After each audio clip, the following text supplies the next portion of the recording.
VKR TV VKR voice ఇది నిజంలో ఒక మంచి ముచ్చటెత్తుకొచ్చిన ఇది చాలా అద్భుతము ఆనందం కూడా.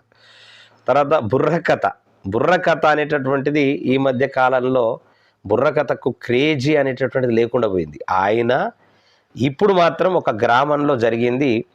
ఆ గ్రామం ఆశ్చర్యపోతారు. ఆ గ్రామంలో ఆ బుర్రకథను అంత ఇంట్రెస్ట్గా జనం విన్నారంటే మరి చాలా ఆశ్చర్యపోతారు. అది నిజామాబాద్ జిల్లా, అంటే తెలంగాణలోని నిజామాబాద్ జిల్లాలో ఆర్మూర్ మండలంలోని సుర్బిరియాల్ అనేటటువంటి గ్రామంలో, సుర్బిరియాల్ అనేటటువంటిది ఇక మీకు సుర్బిరియాల్ అని ఆ సౌండ్ వినిపించగానే మీకు అర్థమై ఉంటుంది, అది మా ఊరిలో మరి విశ్వబ్రాహ్మణ సంఘం ఆధ్వర్యంలో గత 5 రోజుల నుంచి శివాజీ బిరుదంకిత ప్రభాకర్ స్వామి ఆధ్వర్యంలో లక్ష్మణ్ లింగం శ్రీ మద్విరాట్ పోతులూరి వీరం బ్రహ్మం గారి స్వామి వారి జీవిత చరిత్రను మరి ప్రజలకు కళ్ళకు కట్టినట్టుగా మరి బుర్రకథ రూపంలో వివరిస్తున్నారు.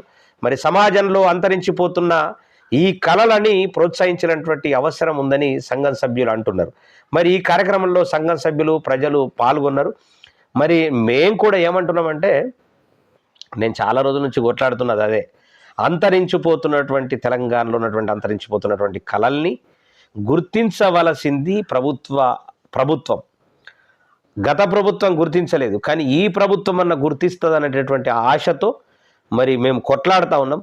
ఖచ్చితంగా కళలు అనేటటువంటి తెలంగాణలో ఉన్నటువంటి కళలన్నీ కూడా అంతరించిపోతూ ఉన్నాయి. వాటిని బతికించవలసినటువంటి బాధ్యత కేవలం ప్రభుత్వం మీద ఉన్నది. దాంట్లో ముఖ్యమంత్రి రేవంత్ రెడ్డి గారి మీద ఉన్నది. ఏదో పనికిమాలిన కథలన్నీ చేస్తూ ఉన్నాడు. మరి ఇలాంటి కళలని, కళాకారులను రక్షించవలసినటువంటి బాధ్యత ముఖ్యమంత్రి